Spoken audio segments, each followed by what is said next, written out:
Dear students, आज हम chemical kinetics and surface chemistry का जो टेस्ट आपने दिया था उसकी प्रॉब्लम को कवर करने जा रहे हैं।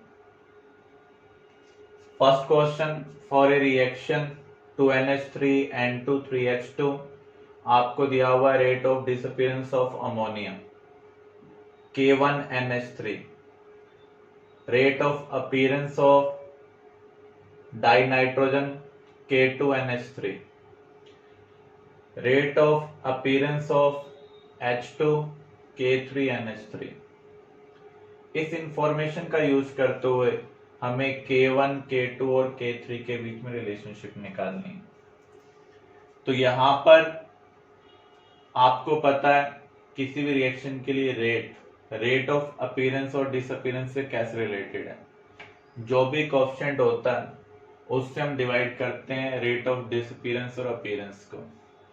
तो अमोनिया की टर्म में रेट ये होगा, ये किसके इक्वल है, K1NH3, जबकि हम क्या राइट करेंगे, KNH3। तो इसको हम रीअरेंज करते हैं। डियर स्टूडेंट्स, आज हम टेस्ट की प्रॉब्लम्स कवर करने जा रहे हैं। जो आपने chemical kinetics surface chemistry test दिया था वहां पर हम प्रॉब्लम को कैसे सॉल्व कर सकते हैं इसको हम अंडरस्टैंड करेंगे। First problem, for the reaction 2NH3 N2 3H2 आपको rate of disappearance of ammonia दिया हुआ है K1NH3, rate of appearance of N2 दिया हुआ है K2NH3, rate of appearance of H2 दिया हुआ है K3NH3। इस इंफॉर्मेशन का यूज करते हुए हमें K1, K2 और K3 के बीच में रिलेशनशिप निकालनी।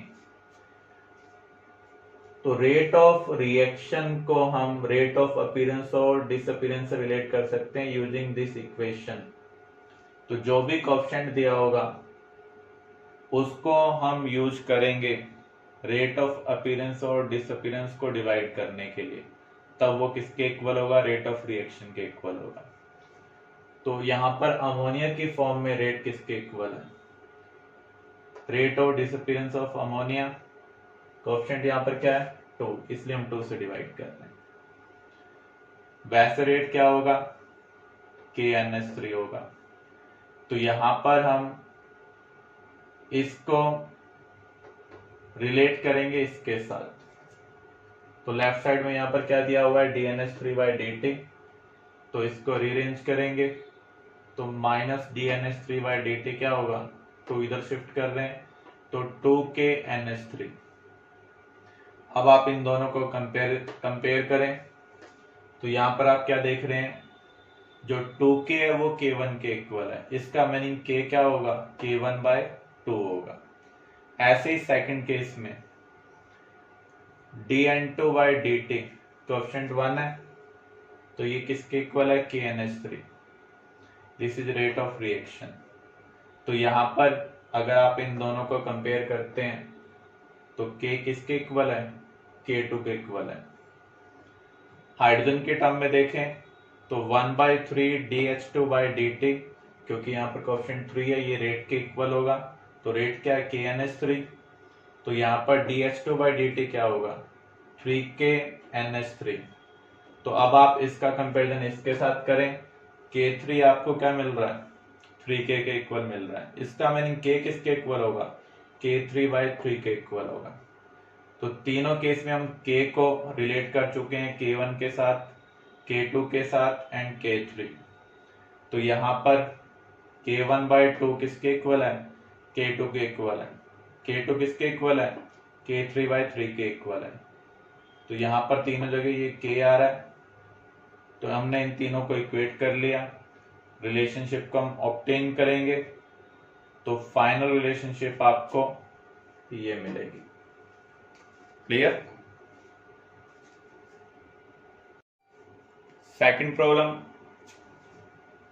इस रिएक्शन के लिए आपको ये रिलेशनशिप दी हुई है। नेगेटिव साइन किसको इंडिकेट कर रहा है? Rate of disappearance of reactant को। इस इंफॉर्मेशन का यूज करते हुए हमें x रेशो y निकालना है। तो सबसे पहले हम इस रिएक्शन का यूज कर रेट ऑफ अपीयरेंस और डिसअपीयरेंस में रिलेशनशिप बनाएंगे। तो यहाँ पर रेट a की टर्म में क्या होगा? इसका कोएफिशिएंट x है, तो 1/x into minus D upon D T. इसका कोएफिशिएंट y है, तो 1/y equal to D V by D T. ये रेट ऑफ अपीयरेंस है और ये क्या? Rate of disappearance. इसको हम रीअरेंज कर रहे हैं तो ये x इधर शिफ्ट हो जाएगा। अब आप बोथ साइड लॉग ले लें और इस इक्वेशन के साथ कंपेयर करें। तो log x बाई वाई आपको क्या मिल रहा है? 0.3 के इक्वल। 0.3 का मीनिंग क्या है? log 2। इसका मीनिंग x बाई वाई किसके इक्वल होगा? 2 के इक्वल होगा। तो इसका मीनिंग आपका आंसर क्या आना चाहिए? 2:1। थर्ड क्वेश्चन, आपको ये रिवर्सिबल प्रोसेस दिया हुआ है और इसके लिए रेट की रिलेशनशिप दी हुई है। आपको रेशियो ऑफ रेट कांस्टेंट निकालना है फॉरवर्ड एंड बैकवर्ड में।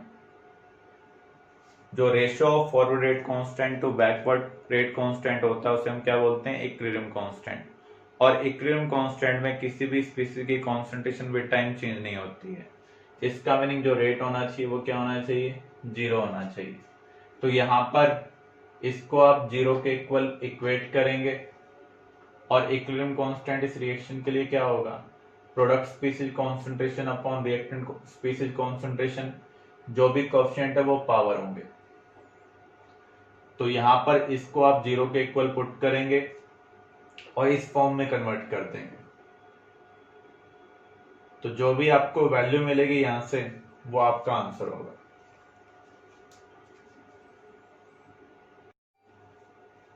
Question number 4, for a given reaction जिसमें ए प्रोडक्ट में कन्वर्ट हो रहा है, रेट आपको दिया हुआ है, कॉन्सेंट्रेशन दी हुई है। जब हम कॉन्सेंट्रेशन चेंज कर रहे हैं तो रेट के बारे में इंफॉर्मेशन दी हुई है। हमें रेट एक्सप्रेशन निकालनी है। तो हम अज्यूम कर लेते हैं रेट एक्सप्रेशन क्या है?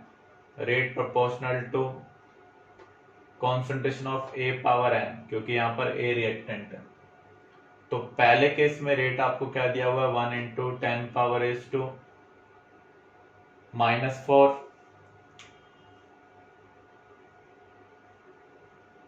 और जो कॉन्सेंट्रेशन दी हुई है वो 0.01 दी हुई है। दूसरे केस में आपको रेट दिया हुआ है 1.41 into 10 power as to -4, concentration कितनी है? 0.02। आप इक्वेशन 2 को 1 से डिवाइड करेंगे तो आपको क्या मिल रहा है? 2 पावर n इक्वल टू 1.41। 1.41 का मीनिंग क्या है? √2। रूट का मीनिंग क्या होगा? इसकी पावर 1/2 है। इसका मीनिंग n की वैल्यू क्या आ रही है? 1/2 आ रही है। तो यहां पर रेट एक्सप्रेशन क्या होगी? Rate equal to k into concentration of A power 1/2। तो यहां पर रेट हम क्या लिखेंगे? -dA/dt। इसलिए डी ऑप्शन आपका आंसर होगा। नेक्स्ट प्रॉब्लम, आपको इस रिएक्शन के लिए रेट एक्सप्रेशन दी हुई है। आपको रेट डिटरमाइनिंग स्टेप निकालना है। आपको पता है रेट एक्सप्रेशन हम कहां से लिखते हैं? अगर आपको मैकेनिज्म दिया हो तो रेट डिटरमाइनिंग स्टेप से। तो रेट डिटरमाइनिंग स्टेप को हम क्या बोलते हैं? Slow step. तो जो स्पीसीज स्लो स्टेप के रिएक्टेंट साइड प्रेजेंट होंगी वो रेट एक्सप्रेशन का पार्ट होंगे। इसका मीनिंग सिर्फ ये स्पीसीज रेट एक्सप्रेशन में जो प्रेजेंट है वो स्लो स्टेप में होनी चाहिए, स्टेप ऑफ रिएक्शन में होनी चाहिए। तो यहाँ पर 2 स्पीसीज हैं, यहाँ पर कुछ इंटरमीडिएट दिया हुआ है, यहाँ पर भी कुछ इंटरमीडिएट दिया हुआ है। तो आप देख सकते हैं फर्स्ट स्टेप जो यहाँ पर जो फर्स्ट केस दिया हुआ है उसमें ये स्पीसीज प्रेजेंट है, कोई और स्पीसीज प्रेजेंट नहीं है, इसलिए ये क्या होगा? रेट डिटरमाइनिंग स्टेप होगा। Next question, for a reaction आपको रेट एक्सप्रेशन दी हुई है।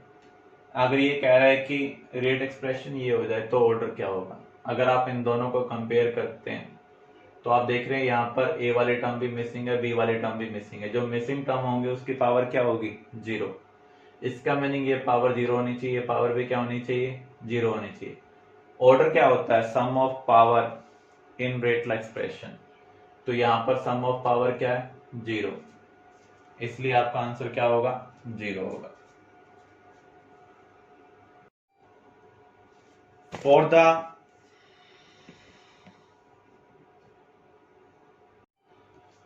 For the non equilibrium process आपको बताया हुआ है ए के रिस्पेक्ट में फर्स्ट ऑर्डर है, बी के रिस्पेक्ट में सेकंड ऑर्डर है। जब आप 1 मोल ए 1 मोल बी को हम 1 लीटर वैसल में डाल रहे हैं, इसका मीनिंग जो इनिशियल कॉन्सेंट्रेशन है ए बी की वो 1 मोल पर लीटर है। इनिशियल रेट भी दिया हुआ है इसके कोरस्पॉन्डिंग। हमें रेट डिटरमाइन करना है जब रिएक्टेंट कॉन्सेंट्रेशन क्या हो जाए, हाफ हो जाए। तो यहां पर हाफ होने का मीनिंग क्या है, देखो ए के रेस्पेक्ट में फर्स्ट ऑर्डर है, बी के रेस्पेक्ट में क्या है, सेकंड ऑर्डर। तो नया रेट क्या होगा, 1/8 टाइम्स। इनिशियल रेट का हमें अब 1/8 टाइम्स करना है। इनिशियल रेट क्या था, 1.0 इंटू 10⁻⁻²। इसका हमें 1/8 करना है, तो इसको हम 10 से मल्टीप्लाई भी कर लें और 10 से डिवाइड भी कर लें। तो इसको हम लिख सकते हैं 10/8 इंटू 10⁻⁻3। 10/8 क्या होगा, 1.25 इंटू 10⁻⁻3। इसलिए आपका आंसर क्या है, first. Select the correct statements out of 1, 2 and 3 for 0th order. Quantity of product formed is directly proportional to time. देखो यहाँ पर 0 ऑर्डर में जो रेट होता है वो कांस्टेंट होगा, वो इनिशियल कॉन्सेंट्रेशन के ऊपर डिपेंड नहीं करता है। पर यूनिट टाइम में मान लो हम x मोल प्रोडक्ट प्रोड्यूस कर पा रहे हैं, तो उसके 10 यूनिट टाइम्स को अगर हम देखें तो 10 टाइम्स प्रोडक्ट प्रोड्यूस करेंगे। तो इसका मीनिंग क्वांटिटी ऑफ प्रोडक्ट जो प्रोड्यूस हो रही है वो किसके डायरेक्टली प्रोपोर्शनल है, टाइम के।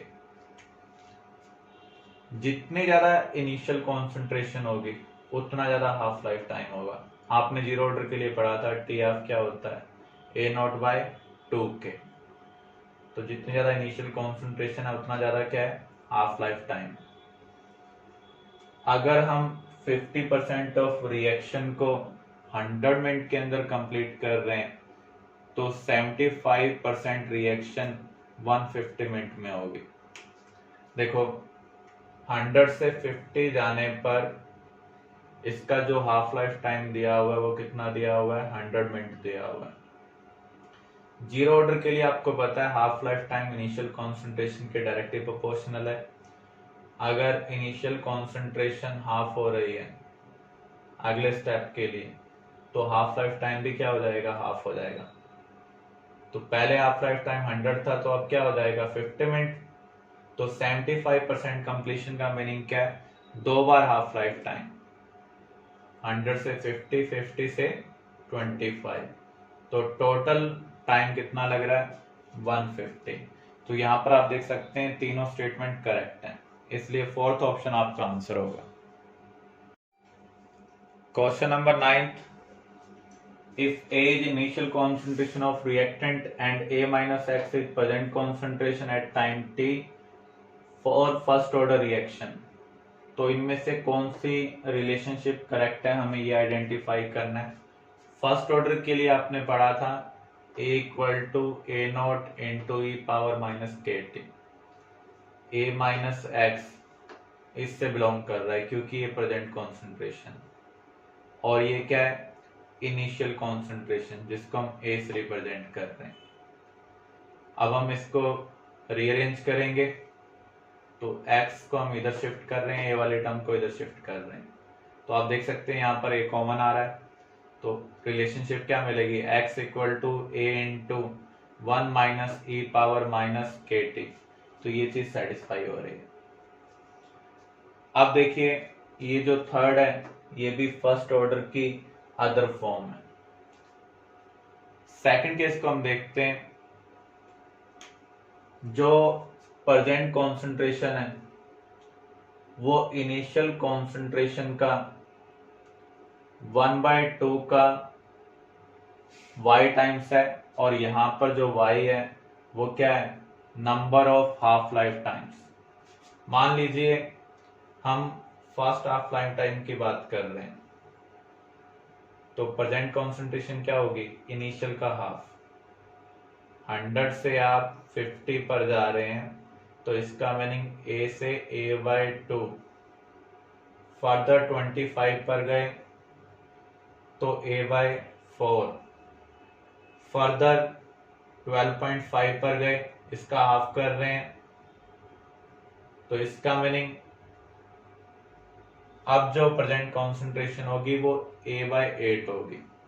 तो यहां पर कितने हाफ लाइफ टाइम ले चुके हैं हम, 3। तो आप देख सकते हैं जो प्रेजेंट कॉन्सेंट्रेशन है a into half of number of half life time. कितने हाफ लाइफ टाइम हमने यूज किए हैं, 3। तो 1/2 का क्यूब क्या होगा, 1/8। तो आप ये देख रहे हैं ये भी सेटिस्फाई हो रहा है, इसलिए यहाँ पर तीनों स्टेटमेंट क्या है, करेक्ट है। तो आपका आंसर क्या होगा, 4th होगा।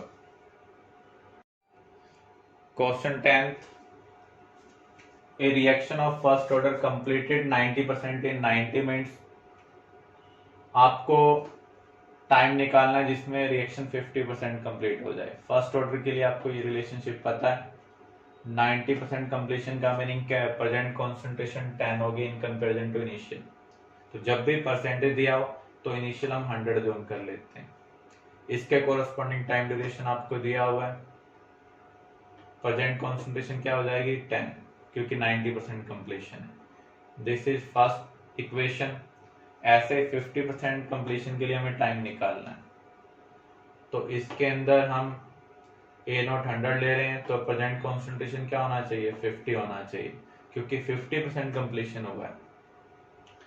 आप सेकंड इक्वेशन को फर्स्ट से डिवाइड कर लें और लॉग को सॉल्व कर लें, तो यहां पर सी आपका आंसर होगा। Question number 11th, half life period दिया हुआ है फर्स्ट ऑर्डर के लिए 10 मिनट। स्टार्टिंग कॉन्सेंट्रेशन आपको 10 मोल पर लीटर दी हुई है, आपको रेट निकालना है 20 मिनट के बाद। देखो जितने हाफ लाइफ टाइम हम यूज करेंगे उसके अकॉर्डिंग कॉन्सेंट्रेशन चेंज होती जाएगी, और जो रेट है वो कॉन्सेंट्रेशन के ऊपर डिपेंड करता है अगर रिएक्शन जीरो ऑर्डर की ना हो। तो यहाँ पर इनिशियल कॉन्सेंट्रेशन आपको कितनी दी हुई है, 10 मोल पर लीटर। यहाँ पर हाफ लाइफ टाइम हम कितने यूज कर रहे हैं, 2। तो 10 से 5 होगी, फिर 5 से 2.5, क्योंकि हाफ लाइफ टाइम का मीनिंग क्या है, इनिशियल कॉन्सेंट्रेशन के कंपैरिजन में हाफ हो जाना। तो यहाँ पर 2 हाफ लाइफ टाइम है, इसलिए 20 मिनट के बाद जो कॉन्सेंट्रेशन होगी वो 2.5 होगी। अब आपको रेट कैलकुलेट करना है, तो रेट हम कैसे कैलकुलेट करेंगे, rate constant into concentration of reactant power 1, क्योंकि रिएक्शन का ऑर्डर क्या है, फर्स्ट। अब आपको के चाहिए, अगर आपको हाफ लाइफ टाइम पता है तो उस केस में आप के भी निकाल सकते हैं। फर्स्ट ऑर्डर के लिए हाफ लाइफ टाइम क्या है, 0.693 बाई के। तो यहां से आप के कैलकुलेट करेंगे, के की वैल्यू क्या होगी, 0.693 बाय 10। हाफ लाइफ टाइम आपको 10 दिया हुआ, ये आप कैलकुलेट कर ही चुके हैं, 2.5। इससे आप सॉल्व कर लें, तो यहां पर भी ऑप्शन आपका आंसर है। Question number 12, the rate constant for the reaction is this if the rate at given time is this. आपको कॉन्सेंट्रेशन निकालनी है N25 की। रेट कांस्टेंट की यूनिट देखकर आप ऑर्डर निकाल सकते हैं। यहाँ पर रेट कांस्टेंट की यूनिट दी हुई है पर सेकंड, और जनरल यूनिट क्या होती है, मोल पर लीटर पावर 1 माइनस n पर सेकंड। अगर आप इन दोनों को इक्वेट करते हैं तो ये टर्म यहाँ पर मिसिंग है, इसका मीनिंग इसकी पावर यहाँ पर 0 होनी चाहिए।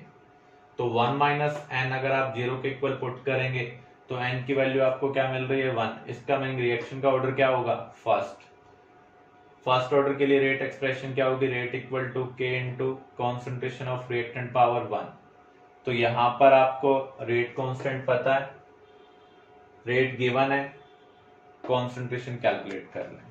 तो यहां पर आपका डी ऑप्शन आंसर है।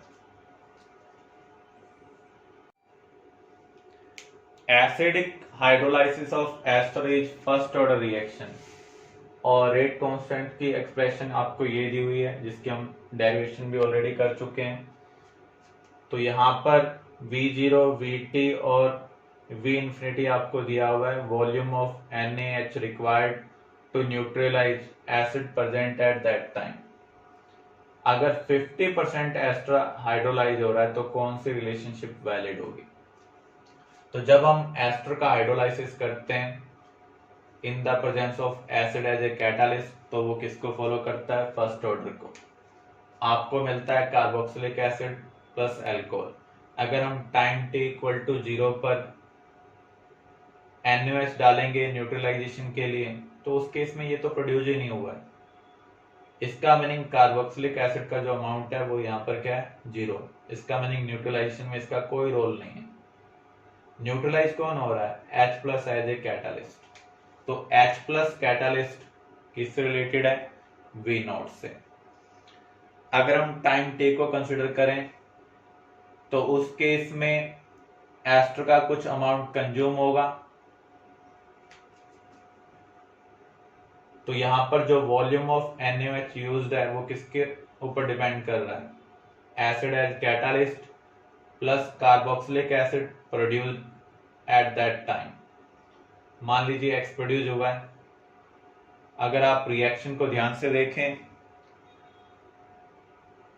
इसके 1 मोल के लिए 1 मोल कंज्यूम हो रहा है। अगर ये X प्रोड्यूस हुआ तो ये कितना कंज्यूम होना चाहिए, X कंज्यूम होना चाहिए। तो हम ये कह सकते हैं जो Vt है वो क्या है, X प्लस V0, क्योंकि H प्लस हम ऑलरेडी किसके इक्वल कह चुके हैं, V0 के। तो X यहां पर होगा Vt माइनस V0। ऐसे ही आप रिएक्शन कंप्लीशन के बाद देखें तो V इंफिनिटी किसको रिप्रेजेंट कर रहा है, H plus present as catalyst and maximum amount of carboxylic acid. Maximum amount of carboxylic acid किस रिलेटेड होगा, maximum amount of ester consumed, क्योंकि कंप्लीट रिएक्शन में रिएक्टेंट कंप्लीटली कंज्यूम हो जाते हैं। तो यहाँ पर इनिशियल कंसंट्रेशन एस्टर की क्या है, A, और H प्लस किससे रिलेटेड है, V0 से। तो A यहाँ पर क्या होगा, V इंफिनिटी माइनस V0। तो आपको ये दो रिलेशनशिप मिल चुकी हैं। अब क्वेश्चन में इंफॉर्मेशन दी हुई है एस्टर 50% कंज्यूम हो रहा है।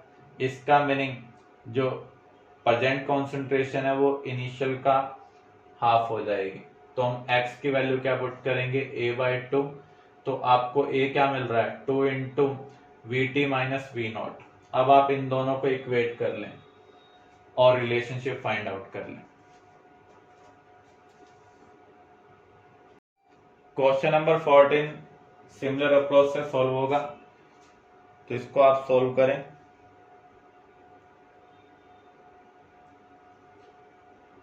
Question number 15 for the reaction, ये गैसियस रिएक्शन दी हुई है जहां पर A से B प्लस C बन रहा है।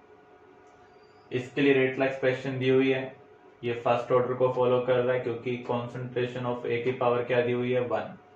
स्टार्टिंग प्रेशर के बारे में इंफॉर्मेशन दी हुई है, final pressure after some time ये इंफॉर्मेशन दी हुई है। इस इंफॉर्मेशन का यूज करते हुए हमें रेट कांस्टेंट निकालना है।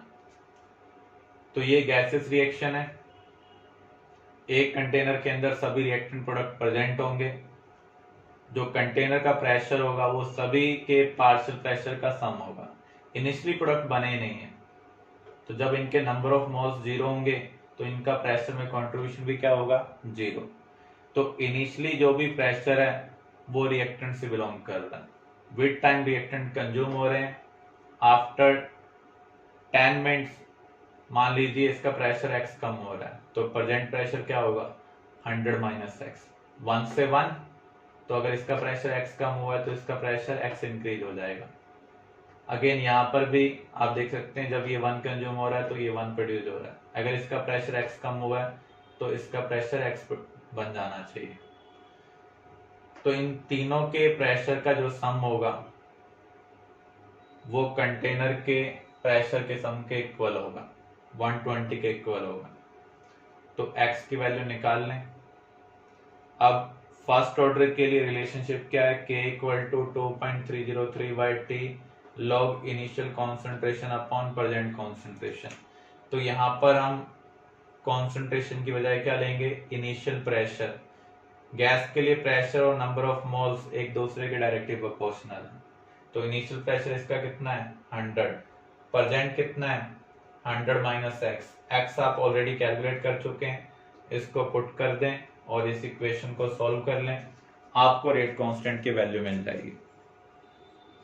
तो यहाँ पर आपका सी आंसर होगा। Question number 16 for the reaction. Again ये गैसेस रिएक्शन है, आपको रेट एक्सप्रेशन दी हुई है। Initial pressure of A and B आपको दिया हुआ है 0.6, 0.8। आफ्टर सम टाइम जो सी का प्रेशर है वो 0.2 हो रहा है। हमें रेट ऑफ रिएक्शन को रिलेट करना है in comparison to initial rate. तो यहाँ पर ये गैसेस रिएक्शन है, प्रोडक्ट बना नहीं है, इसलिए इसका इनिशियल प्रेशर क्या होगा, 0।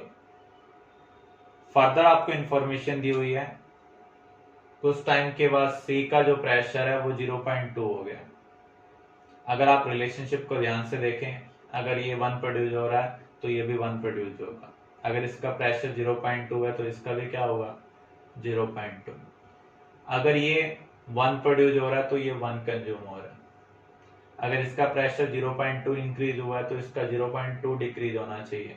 0.6 में से 0.2 को सब्ट्रैक्ट करेंगे तो आपको क्या मिलेगा, 0.4। तो 1 के कोरस्पॉन्डिंग ये कितना कंज्यूम हो रहा है, 2। तो अगर ये 0.2 कंज्यूम हुआ है तो इसको कितना कंज्यूम होना चाहिए, 0.4। इसका मीनिंग ये कितना बच जाएगा, 0.4 बच जाएगा। रेट एक्सप्रेशन आपको दी हुई है। इनिशियल रेट क्या होगा, जो भी इनिशियल प्रेशर आपको दिया हुआ है उसका हम यूज करेंगे। ये फर्स्ट इक्वेशन है। अब हम सेकंड इक्वेशन देखते हैं। तो यहाँ पर जो प्रेजेंट प्रेशर दिया हुआ है उसका हम रेट एक्सप्रेशन में यूज करेंगे। इक्वेशन 1 और 2 को डिवाइड कर लें, आपको फ्रैक्शन मिल जाएगा। अगर आप 2/1 लेंगे तो आपको न्यू रेट मिलेगा फ्रैक्शनल फॉर्म में in comparison to initial rate. Question number 17 first order के लिए आपने पढ़ा था A equal to A0 into e power minus KT। यहाँ पर हम कॉन्सेंट्रेशन को C से रिप्रेजेंट कर रहे हैं, इसलिए हमने A की जगह C रख दिया और A0 की जगह C0। अब ये कह रहा है कि time t equal to 1/k पर रिएक्टेंट की कॉन्सेंट्रेशन क्या होगी।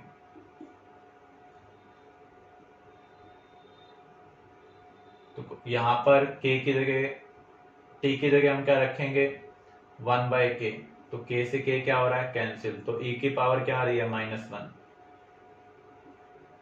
तो जो प्रेजेंट कॉन्सेंट्रेशन है वो क्या है, इनिशियल कॉन्सेंट्रेशन बाय e।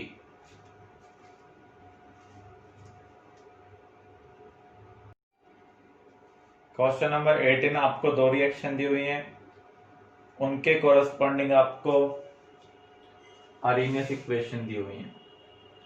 किस टेम्परेचर पर इन दोनों का रेट कांस्टेंट इक्वल होगा। तो हम दोनों को इक्वेट कर देते हैं। तो यहाँ पर 10⁻⁵ है, यहाँ पर 10⁻⁴ है। डिवाइड करते हैं तो यहाँ पर 10 बचेगा। अब आप बोथ साइड नेचुरल लॉग ले लें, क्योंकि नेचुरल लॉग ऑफ E क्या होता है, 1।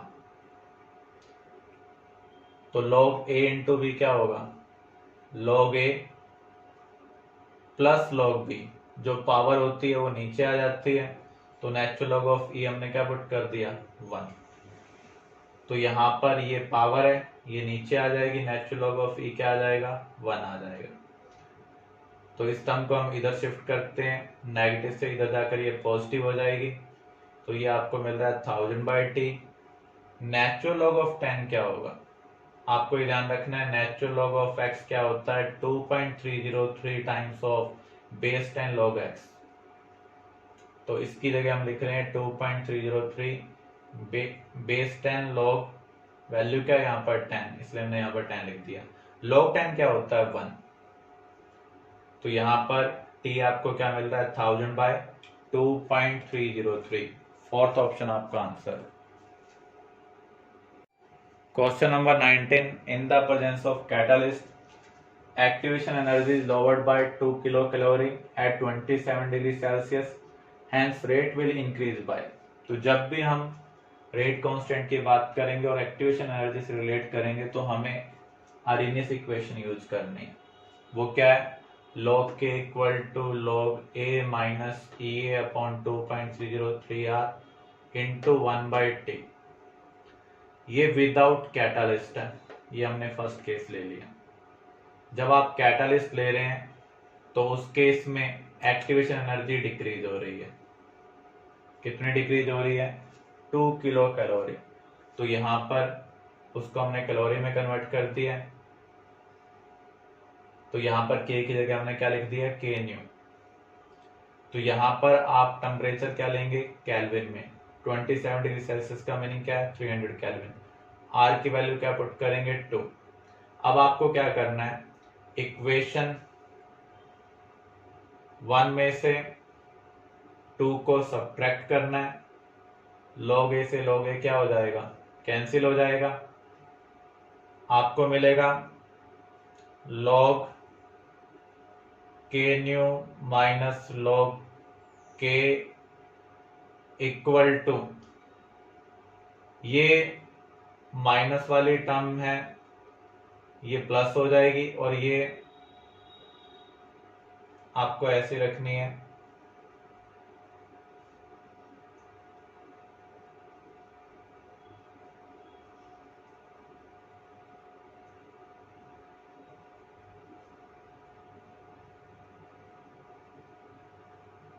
तो यहां पर आप देख सकते हैं ये टर्म भी कैंसिल हो रही है। जो e वाली टर्म है यहाँ पर माइनस है और यहाँ पर पॉजिटिव है, बाकी सभी चीजें कॉमन है। तो इस टर्म को हम यहाँ पर कैंसिल कर देते हैं। तो log k new by k आपको क्या मिल रहा है, -2000। देखो माइनस कॉमन लेंगे तो माइनस माइनस क्या हो जाएगा, प्लस हो जाएगा। तो ये प्लस हो जाएगा 2000/2.303R इंटू 1/t।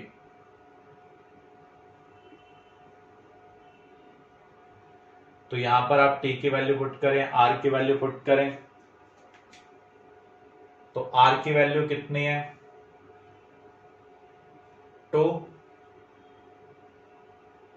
टेम्परेचर कितना है, 300।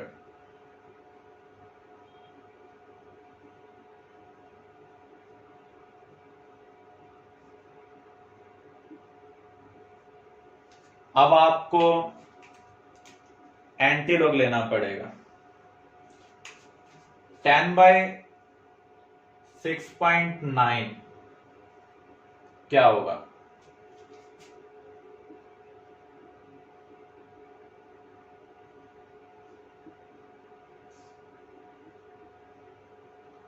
इसको हमें सॉल्व करना है और एंटी लॉग लेना है।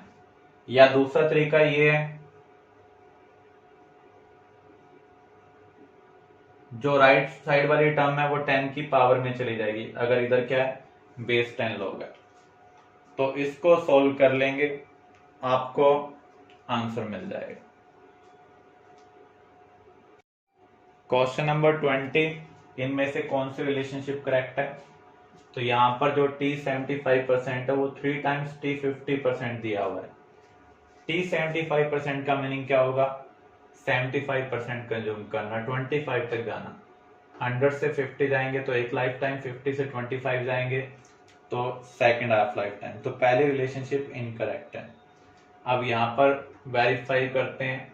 87.5% हमें टाइम ड्यूरेशन देखना है। 100 से 50, 50 से 25, 25 से 12.5। तो यहाँ पर कितने हाफ लाइफ टाइम यूज हो रहे हैं? 3 हाफ लाइफ टाइम यूज हो रहे हैं। अगर हम 87.5 कंज्यूम करेंगे तो कितना बच जाएगा? 12.5। तो ये रिलेशनशिप करेक्ट है। ऐसे ही थर्ड को हम देखें, T 99.9% हमें देखना है और T 50% के साथ रिलेशनशिप देखनी है। तो हाफ लाइफ टाइम क्या होगा फर्स्ट ऑर्डर के लिए? 2.303/k log 100/50 means log 2। ये कितना है? 0.3। ऐसे T 99.9 क्या होगा? 2.303/k log 100। 99.9 हम कंज्यूम कर चुके हैं, तो ये यहाँ पर क्या आ जाएगा? ये डिफरेंस 0.1। 0.1 का मीनिंग क्या है? 1/10। ये 10 ऊपर चला जाएगा, 1000।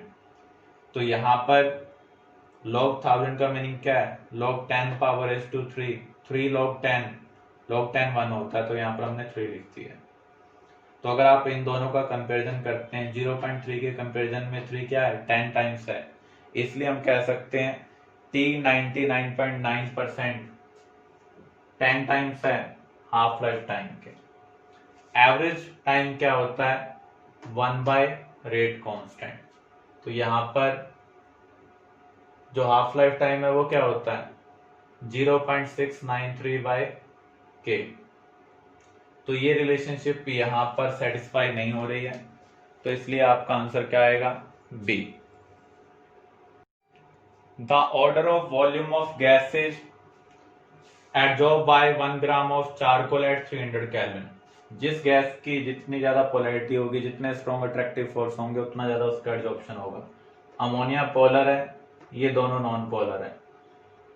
नॉन पोलर में आपको साइज देखना है, साइज किसका ज्यादा है? CO2 का। तो आपका आंसर क्या होगा? अमोनिया का सबसे ज्यादा एडजॉर्प्शन होगा, देन CO2, देन H2। इसलिए थर्ड ऑप्शन आपका आंसर होगा। कोएगुलेशन करने के लिए जो हमें मिनिमम अमाउंट ऑफ इलेक्ट्रोलाइट चाहिए होता है, उसे हम क्या बोलते हैं? कोएगुलेशन और फ्लोकुलेशन वैल्यू।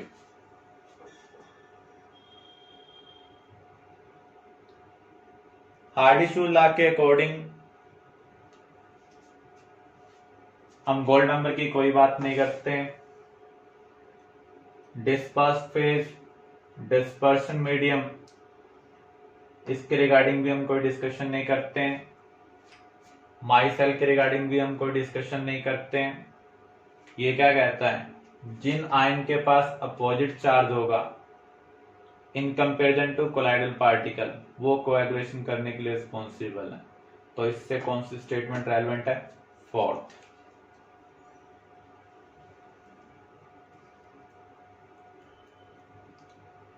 Question number 24।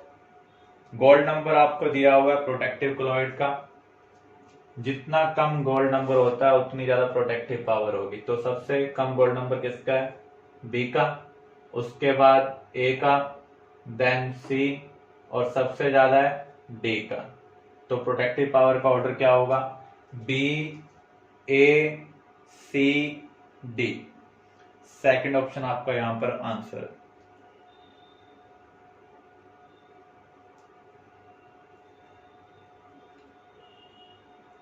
हमें एडजॉर्प्शन आइसोबार के लिए करेक्ट ग्राफ देखना है फॉर केमिसॉर्प्शन एंड फिजिसॉर्प्शन। आइसोबार का मीनिंग क्या है? Constant pressure. Extent of adsorption temperature के साथ कैसे चेंज होगा? जैसे जैसे टेम्परेचर इंक्रीज होता है वंडर वाल फोर्सेज डिक्रीज होते हैं। और फिजिसॉर्प्शन में कौन से फोर्सेज होते हैं? वंडर वाल। केमिकल बॉन्ड बनाने के लिए एक्टिवेशन एनर्जी चाहिए होती है, तो इंक्रीज इन टेम्परेचर क्या करेगा? एक्टिवेशन एनर्जी प्रोवाइड करेगा for formation of chemical bond. जब सभी साइट फुलफिल हो जाएंगी तो उसके बाद जब हम टेम्परेचर को इंक्रीज करेंगे, इंक्रीज इन टेम्परेचर डिजोल्व करने में हेल्प करेगा, बॉन्ड को ब्रेक करने में हेल्प करेगा। तो पहला ग्राफ हमें केमिसॉर्प्शन के लिए देखना है, दूसरा फिजिसॉर्प्शन के लिए। तो यहाँ पर थर्ड ऑप्शन का अगर आप ग्राफ देखें, पहले तो एक्सटेंट ऑफ एडजॉर्प्शन इंक्रीज हो रहा है, फिर क्या हो रहा है, डिक्रीज। जबकि फिजिक्स ऑप्शन में विद इंक्रीज इन टेम्परेचर हमेशा क्या होगा, डिक्रीज होगा। इसलिए थर्ड ऑप्शन आपका आंसर है।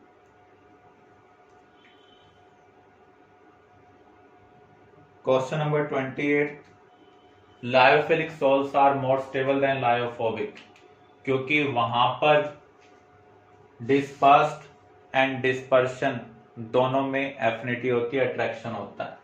आप ये कह सकते हैं एक तरीके से सॉल्वेशन होता है। कहीं पर आप वाटर एज ए सॉल्वेंट लेते हैं, सॉल्यूशन तब स्टेबल होगा जब हाइड्रेशन ज्यादा होगा। तो यहाँ पर जो कोलाइडल पार्टिकल हैं वो क्या हो जाते हैं, सॉल्वेटेड हो जाते हैं। जबकि लायोफोबिक में रिपल्शन होता है, और जहां पर रिपल्शन होगा वो कम स्टेबल होते हैं।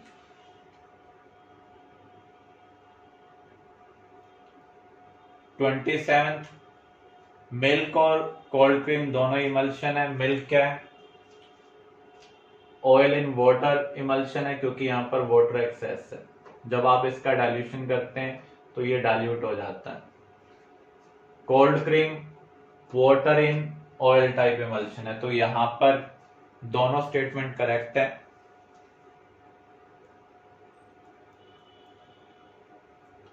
क्वेश्चन नंबर 28, कौन सी स्टेटमेंट इनकरेक्ट है? चाहे फिजिकल एडजॉर्प्शन हो चाहे केमिकल एडजॉर्प्शन हो, दोनों ही एक्सोथर्मिक नेचर के होते हैं और अपने आप होते हैं, इसलिए ये प्रोसेस क्या होंगे, स्पॉन्टेनियस होंगे। जबकि यहाँ पर क्या मेंशन्ड है, नॉन स्पॉन्टेनियस। तो पहली स्टेटमेंट यहां पर इनकरेक्ट है। जैसे जैसे एडजॉर्प्शन होगा तो एनर्जी क्या होगी, डिक्रीज होगी, क्योंकि एडजॉर्प्शन में एनर्जी रिलीज हो रही है। एंट्रोपी भी डिक्रीज होती है, क्योंकि जो फ्रीली मूविंग गैसेस पार्टिकल थे अब वो स्टिक हो रहे हैं, इसलिए एंट्रोपी क्या हो रही है, डिक्रीज हो रही है। एडजॉर्प्शन क्या है, एक्सोथर्मिक प्रोसेस। तो ये तीनों स्टेटमेंट करेक्ट है और ये क्या है, इनकरेक्ट।